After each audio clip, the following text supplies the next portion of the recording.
Discerning Otaku, and in honor of spooky season, I'm going to go ahead and make a list of my recommended horror anime. Horror anime is very, very hit or miss. I would highly recommend that you avoid any Junji Ito anime. I love Junji Ito. This is not me saying anything negative about his manga. His manga and his artwork are absolutely wonderful, but the anime that have come from them lose a lot of detail in the translation. So I would definitely steer clear of those ones. But I am going to recommend some that I think are worth checking out. So without further ado, I'm just going to jump right into that. So the first one on this list is going to be Higurashi When They Cry. So this anime is actually based off a visual novel created by O7th Expansion. It follows a group of friends in a small remote village known as Hinamizawa. So this is a very, very slow burn of a show, but I feel the payoff is definitely worth the time spent watching it. The anime starts out more or less as a basic slice of life, but I feel that that is just to set a tone that it will fairly quickly shatter. Once it does that, it progresses and dissolves into psychological horror, pretty aggressive psychological horror. It plays on a time loop system in the anime, and I think that's to kind of help translate the visual novel a little bit better based on how the visual novel is written. There were 3 original series, and then there are 2 more modern ones that have come out recently. Those, however, are not remakes of the original 3. They are additional storylines. So if you're going to do anything, you should definitely start at the beginning to see if you really like it. It does take, I would say the first arc is, I believe, 3 to 5 episodes. And that really sets the tone, and you kind of get an idea of what it's going for.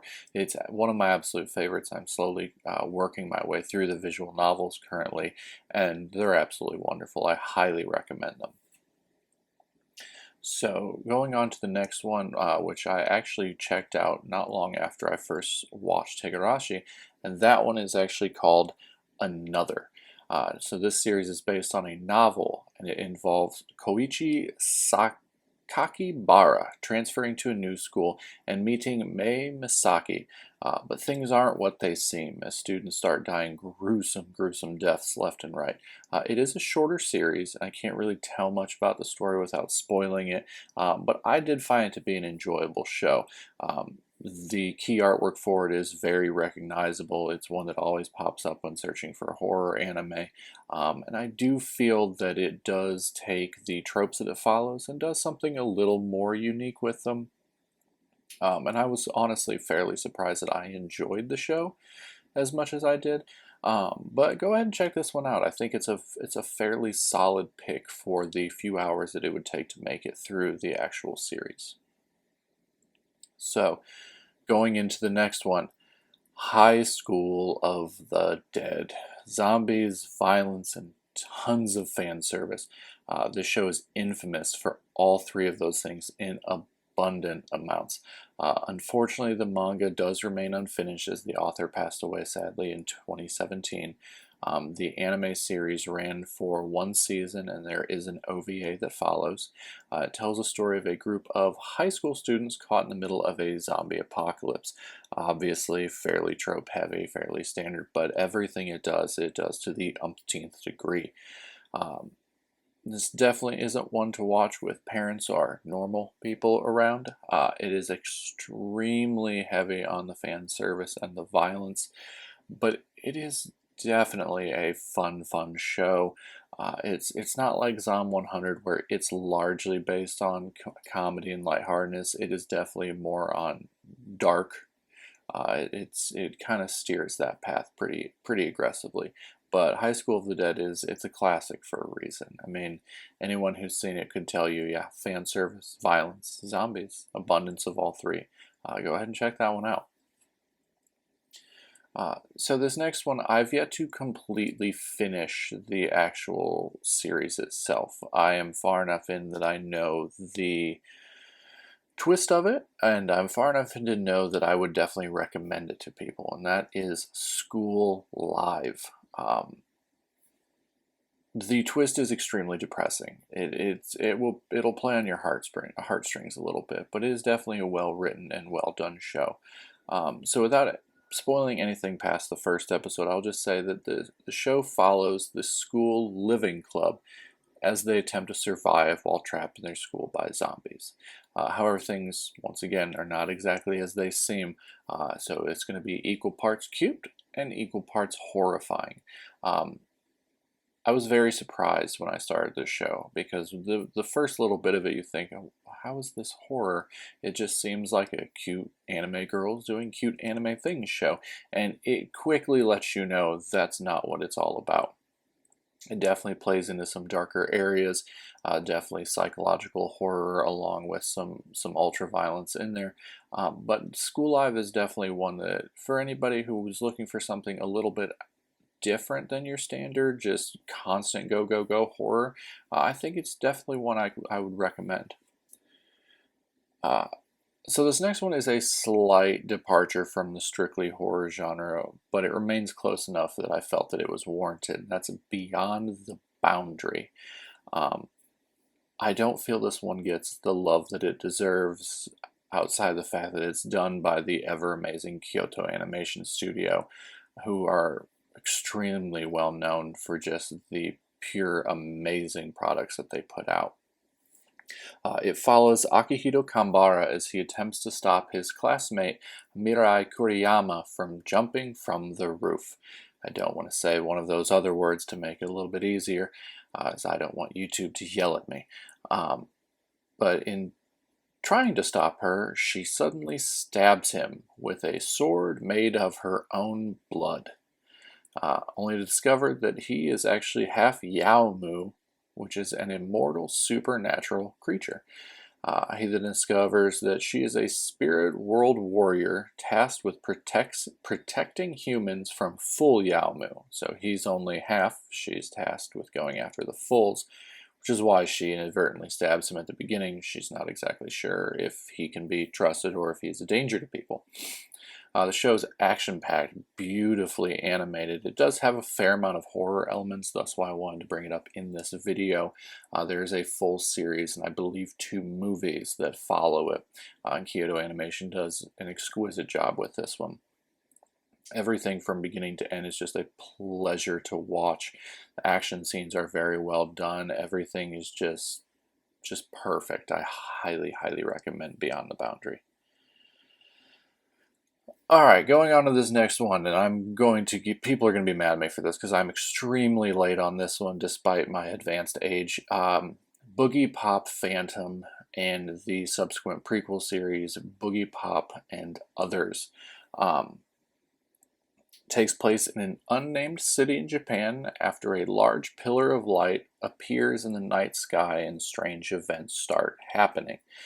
Largely focuses on an urban myth about Boogiepop, who is said to be the personification of death.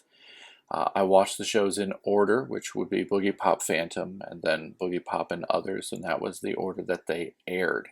However, it got to be a little bit confusing because Boogiepop and Others is actually where the manga starts. So you learn a little bit more if you go Boogiepop and Others and then Boogiepop Phantom. But it can honestly be watched either way. I did make it through in the chronological release order without too many issues. Now, either way, it is an amazing series, and it deserves all the praise that it does get. The original can feel a little dated animation-wise, but I don't feel that it loses anything in that. You just have to know going in that it's not going to be the HD animation that you're seeing in most modern shows. It is going to look a little dated, but it gives it kind of that grungy, grimy appearance that fits the sci-fi horror aesthetic very, very well. Action scenes very well done, character writing very well done. All around, I highly, highly recommend Boogiepop Phantom. Alright, loading out the big guns here. Next one I'm going to mention is Hellsing and Hellsing Ultimate. tells a story of the Hellsing organization and its fight of all the things that go bump in the night. They're generally tasked with ridding the world of vampires by using their secret weapon, an incredibly overpowered vampire named Alucard. Watching either is incredibly enjoyable, but if you're a manga stickler, then probably watch Ultimate as it follows the manga more closely. It's probably one of the most well-known vampire shows and 100% definitely worth the watch. The original does tend to look a little bit dated animation-wise just because of when it came out, but it doesn't lose anything within that. In the same way with Boogiepop, it helps maintain some of the ambiance and atmosphere for the horror genre and actually works out looking quite well. Ultimate, once again, is also absolutely fantastic. I would highly recommend both of them, even if you're not super into vampire stuff. Just due to the fact that the action scenes, the writing, and everything is a very, very well done story from beginning to end. It's definitely a series that if you have not seen it, which there aren't too many people that haven't, definitely check that one out. Going up into my next one is Mieruko-chan. It's probably the newest on this list and actually a personal favorite of mine. It came out a few years ago, and the story follows high school student Miko Yotsuya, who unfortunately has the ability to see ghosts and spirits. What's even worse is her best friend Hana is basically a ghost and spirit magnet. Miko does all that she can do to keep her best friend safe. It's equal parts slice of life, equal parts creepy ghost story, extremely well animated. I mean, it's obviously the newer animation style, so everything looks clean. And it's a very, very enjoyable show. There's a lot of humorous moments, a lot of creepy moments. The characters are extremely well developed, and the spirits and ghosts are actually incredibly diverse and unique in their creation. They're very creative creatures in how they were designed and put forth into the world of the show. And I don't believe the show gets the love that it deserves either. It was popular here and there. There are some people that did talk about it in certain areas of the anime community. But overall, I think more people should definitely check this one out. I think it's one that really does do something a little bit different. I think it does really well for it. So when I started making this list, I knew I had to include something by the amazing Satoshi Kon. I think most people would probably have chosen Paranoia Agent. It's one of his most well-known series. But me personally, I think he does his best when he was limited in time. So, you know, I prefer his movies to his series, and for me, the penultimate creation from the late Satoshi Kon would be Perfect Blue. I've seen it countless times. It is a beautifully horrid, amazing creation. The plot follows a member of an idol group as she decides to retire, much to the dismay of her fans, and she decides that she wants to pursue acting. Now this sets up a chain reaction of violence and horror as terrible things start happening all around her and to her. The line between fiction and reality blurs as she falls deeper down the rabbit hole. It's not the easiest film to watch, as it truly goes down some dark paths, so be prepared before going into this one, but it is a beautiful, amazing piece of art. There are not many things like this film out there, and I think it truly does show the genius that was Satoshi Kon. I mean, don't get me wrong, I love Paprika, I've seen Paranoia Agent, but Perfect Blue for me is just absolutely a staggeringly wonderful horror-filled film, and I think it is absolutely perfect for the holiday season.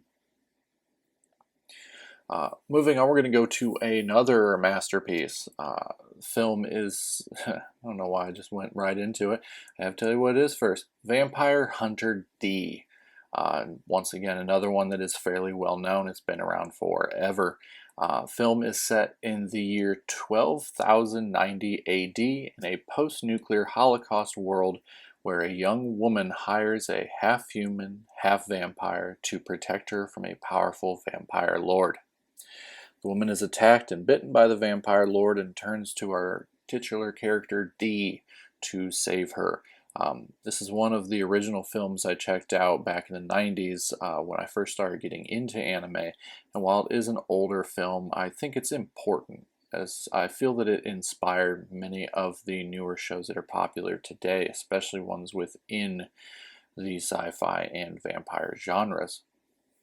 There is also a follow-up film called Vampire Hunter D Bloodlust, but the original, in my opinion, is still the best one, and a lot of other, critics are honestly going to agree with that as well. So if you're to check out either of them, go with the slightly older one, and I don't think you're going to be let down by it. It is truly during the era of hand-drawn anime, and it's just absolutely staggeringly just well done.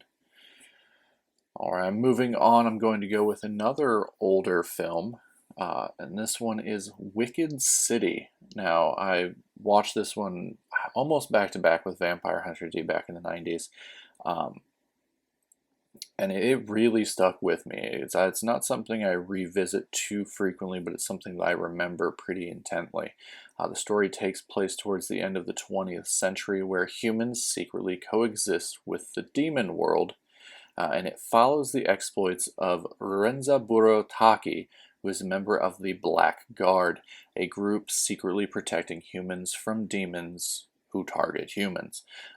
It more or less plays off as a gritty horror crime thriller, but I still enjoy it even after all these years. There's just something about it, whether it be the art style, whether it be the setting, that just really sticks with me. And it's not something you see in a lot of anime nowadays. A lot of things now look very clean, very polished, very tidy. Wicked City did not look like that. Wicked City was very dirty and grimy and dark, and it made it so much more unique due to that. And I truly do think that it's one that people should be talking about more, even at 40 years later. So I definitely think it's worth your time to check this one out. All right. So we're moving on to the last little bit here, and I'm actually going to group three together. There's a reason for that. They're all part of the Blood franchise. So we have Blood the Last Vampire, Blood Plus, and Blood C. Now when I say they're part of the same franchise, they are not part of the same story. They do not take place in the same era. The only thing that ties them together are the main character, Saya, and her job. That's basically it. So the first is Blood the Last Vampire, one of the original ones that I saw. Just a single shot movie telling the story of Saya, who is tasked with killing bat-like vampire creatures known as chiropterans. The story is set in 1966. That's basically that's the story. She's going around. This is her solemn task that she has to go and do. And it is an extremely well done film. I went in years ago without knowing anything about it and was kind of blown away by it, which brings me to the second portion of the Blood franchise, and why I was very confused, because when I got into this, was very unaware that they were not remotely connected, and that is Blood Plus. Blood Plus has, like I said, nothing to do with the original film outside of Saya and her task of purging chiropterans, and this one is set in 2005. So obviously not 1966, where we've moved 39 years forward and we're still following Saya in a completely different environment. The character is actually written quite differently. She carries herself differently, but once again, the connecting theme of it is her with her sword taking down chiropterans. So now following this one, we go into Blood C.